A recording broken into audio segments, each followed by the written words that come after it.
Now he says, I want to talk with you Thessalonians about the rapture. Now why would he be discussing the rapture? He just got done teaching them about the rapture in 1 Thessalonians chapter 4.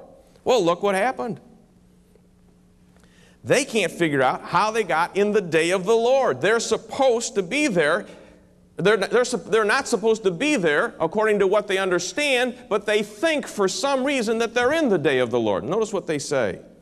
He says, now, brethren, concerning the coming of our Lord Jesus Christ and our gathering together to him, we ask you not to be soon shaken in mind or troubled. They were shaken in mind or troubled. It means actually to lose your moorings, to lose your basis.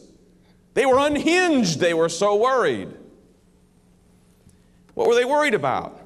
That either by spirit or by word or by letter, as if from us, as though the day of Christ had come.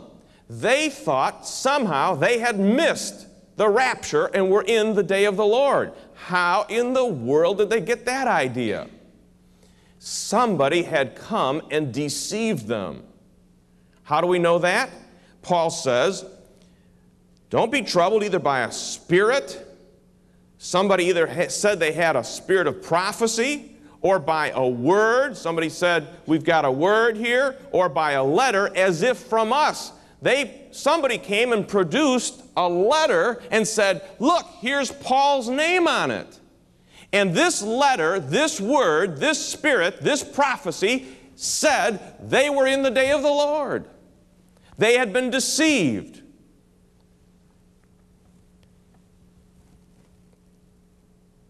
And he says, don't let anyone deceive you by any means. Then look at verse 5. He balls them out and he says, do you not remember that when I was still with you, I told you about these things? Paul says, look, in 1 Thessalonians, I already got done explaining certain things. You know what the events are to be. You've got the rapture. Then you've got the fact of the coming of the lawless one. And he talks about him in verse 3. Let no one deceive you by any means, for that day will not come unless the falling away comes first, and the man of sin is revealed, the son of perdition. That day, the day of the Lord, will not come until first of all you've got the rapture, and then you ought to be able to see the Antichrist on the scene. Do you see the Antichrist on the scene? If you don't, how in the world can you be in the day of the Lord? But here's what I want you to see. This is proof that Paul said the rapture had to take place before the day of the Lord, before the tribulation. Otherwise, they wouldn't have been worried. Let's put it the other way.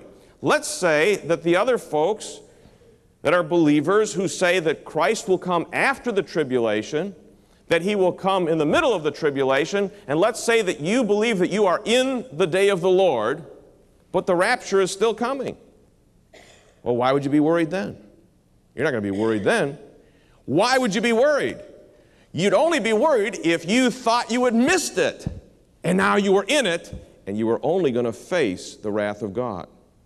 So the context of 2 Thessalonians tells me that Paul had taught that the rapture occurs before the tribulation, before the day of the Lord.